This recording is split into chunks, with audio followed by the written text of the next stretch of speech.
Hi everyone, it's Christy Funk, and I want to talk about inspiration, about what lights you up, about what is that switch, that trigger point where you go from just living this normal, regular, mundane life to being completely revved up and ready to go.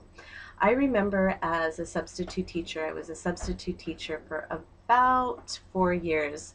Out of college, I was thinking about becoming a teacher and wanted to just dabble in it.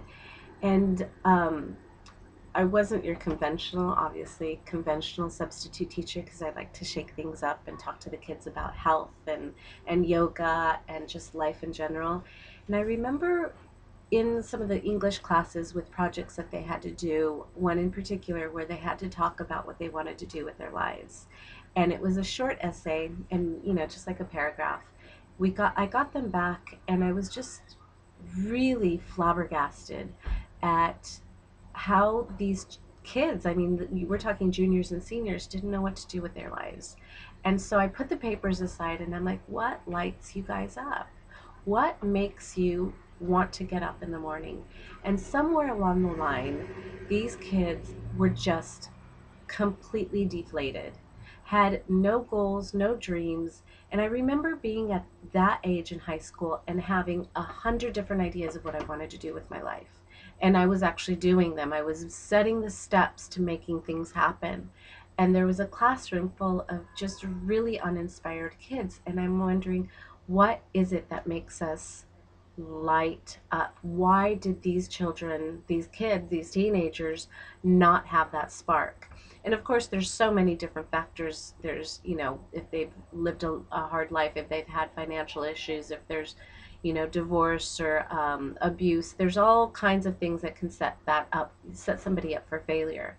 But as adults, how do we get to that place of being inspired?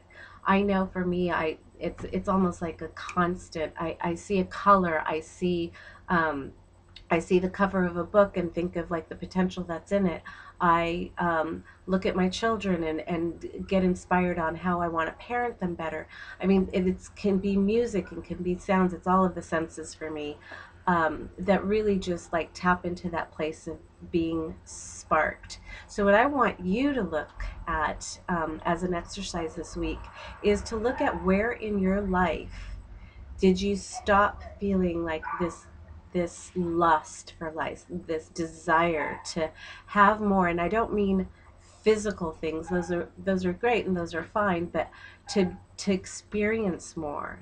And where did the curiosity die off? I know for me, I'm like constantly curious. I'm like, oh, I've got to figure that. I want to do that. How do I figure it out? And let me learn more.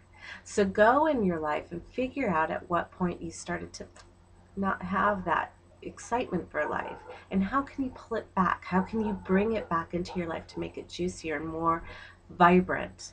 And start to look at the most mundane things to see how they can inspire you. What is it? Is it a song? Is it a movie that lights you up? And what emotion is it triggering? What is it pulling up? And how can we get that back in our lives to inspire us to lead more creative, fulfilling lives? So, just a tidbit on inspiration, and I hope you find some inspiration in this and anything that I post. Visit me on Facebook at Christy Funk, and happy journeying. Bye.